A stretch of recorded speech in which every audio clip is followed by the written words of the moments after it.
वसल्लम पर नाजिल फरमाई, और अल्लाह हर चीज पर कादिर है। जिस वक्त तुम मदीने से करीब के नाके पर थे और काफिर दूर के नाके पर, और काफिला तुमसे नीचे उतर गया था, और अगर तुम जंग के लिए आपस में करारदाद कर लेते तो वक्त मुअय्यन पर जमा होने में तब्दील व ताखीर हो जाती, लेकिन अल्लाह को मंजूर था कि जो काम होकर रहने वाला था उसे कर ही डाले, ताकि जो मरे बसीरत पर यानी यकीन जानकर मरे, और जो जीता रहे वो भी बसीरत पर यानी हक पहचान कर जीता रहे।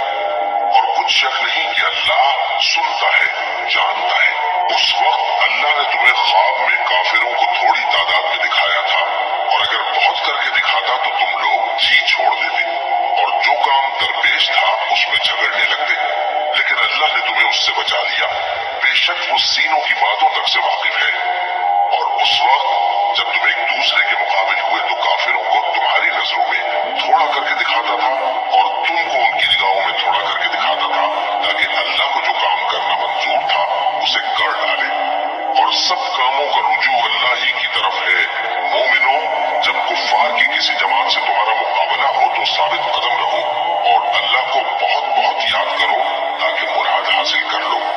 और अल्लाह और उसके रसूल के हुक्म पर चलो और आपस में झगड़ा न करना, कि ऐसा करोगे तो तुम बुज़दिल हो जाओगे और तुम्हारी हवा उखड़ जाएगी। और सब्र से काम लो कि अल्लाह सब्र करने वालों का मददगार है। और उन लोगों जैसे न होना जो इतराते हुए यानी हक का मुकाबला करने के लिए और लोगों को दिखाने के लिए घरों से निकल आए और लोगों को अल्लाह की राह से रोकते हैं, और जो अमाल ये करते हैं अल्लाह उनका इहाता किए हुए है। और जब शैतान ने उनके अमाल उनको आरास्ता कर दिखाए और कहा कि आज के दिन लोगों में से कोई तुम पर गालिब न होगा और मैं तुम्हारा रफीक हूँ, लेकिन जब दोनों फौजें एक दूसरे के मुकाबिल सफारा हुई तो पसपा होकर चल दिया और कहने लगा कि मुझे तुमसे कोई वास्ता नहीं, मैं तो ऐसी चीजें देख रहा हूँ जो तुम नहीं देख सकते। मुझे तो अल्लाह से डर लगता है और अल्लाह सख्त अजाब करने वाला है।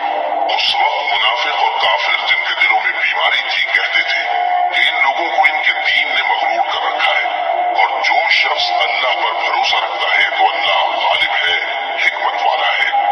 और काश तो उस वक्त की कैफियत देखो जब फरिश्ते काफिरों की जाने निकालते हैं कि उनके चेहरों और पीठों पर मारते जाते हैं और कहते हैं अब आग के अजाब का मजा चखो, ये उन अमाल की सजा है जो तुम्हारे हाथों ने आगे भेजे हैं।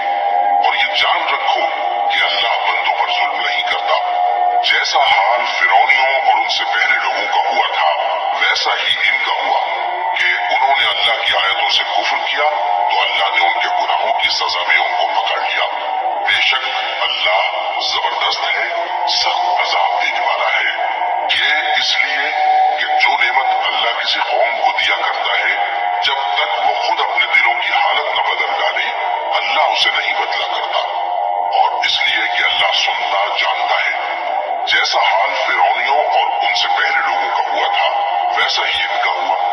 उन्होंने अपने परवरदिगार की आयतों को झुटलाया तो हमने उनको उनके गुनाहों के सबब हलाक कर डाला और फिरौनियों को डुबो दिया, और वो सब जालिम थे।